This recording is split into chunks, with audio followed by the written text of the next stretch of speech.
In 2007, a groundbreaking interactive TV and broadband service was produced to complement the 6th series of BBC One's Waking the Dead. Viewers were transported behind the scenes and into the world of the Cold Case Unit by pressing their red button or visiting the show's website. The interactive service on digital satellite was technically groundbreaking for the BBC. Through using zoom and visual fades, the team created a world in which the audience was in control. Viewers were presented with the CCHQ evidence board and given the opportunity to discover more about the week's story by moving around the board and clicking on a piece of evidence. They were also able to gain a deeper understanding about the forensic and detection methods involved in cracking a cold case, from the experts who work alongside the production team. Each piece of evidence was filmed on set and used the same visual style and production values as the show to keep viewers in the Waking the Dead world.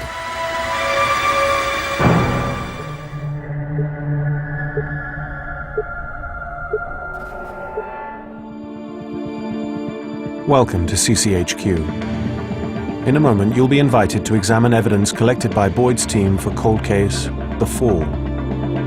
The case files will be open for the next 9 minutes. Have your remote control ready as you prepare to explore the evidence. Here are your first 3 pieces of evidence. Would you like to learn more about Black Wednesday? Do you want more psychological information on the Oedipus complex? Or would you like to take a closer look at brain tumors? Choose the piece of evidence you most want to examine. Use the arrow keys on your remote control.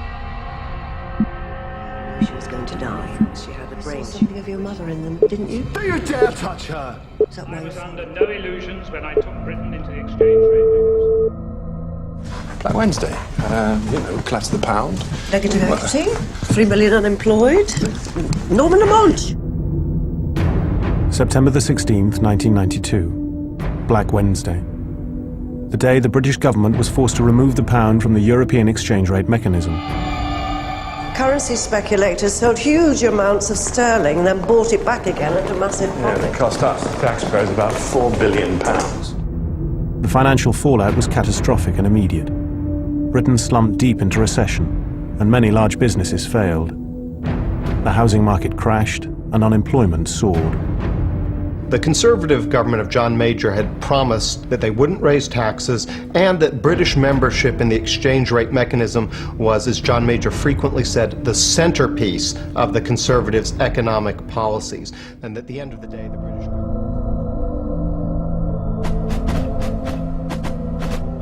Here are the next 3 pieces of evidence. Would you like to learn more about the mysterious Opus Dei organization and the God's Banker murder? Would you like to take a closer look at the psychology of fraud and the characteristics of fraudsters? Or do you want more information on mummification and how the process occurs? Choose the piece of evidence you most want to examine. Use the arrow keys on your remote control. Conspiracy that surrounded. Don't count me way on this, Lucian. You're up to your neck in fraud.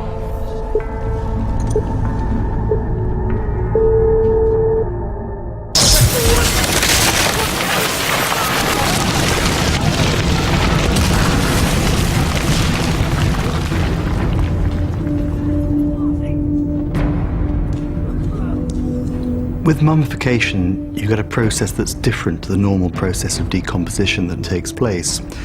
Normally, within a very short time after death, early changes of decomposition start to occur. There are some circumstances, though, where a body is in a position or a little microclimate where, rather than going through a process of decomposing, it actually effectively dries out, desiccates before that decomposition process begins. The circumstances where mummification may arise might be, for example, if you're in a climate that's very, very hot and very, very dry, and you think of the classic Egyptian mummies, in fact, the sort of things that we may see in the British Museum today. Thank you for visiting CCHQ. The cold case files for The Fall are now closed. Go to bbc.co.uk/Waking the Dead to view all the evidence again. Come back soon, when we'll have another case for you to explore.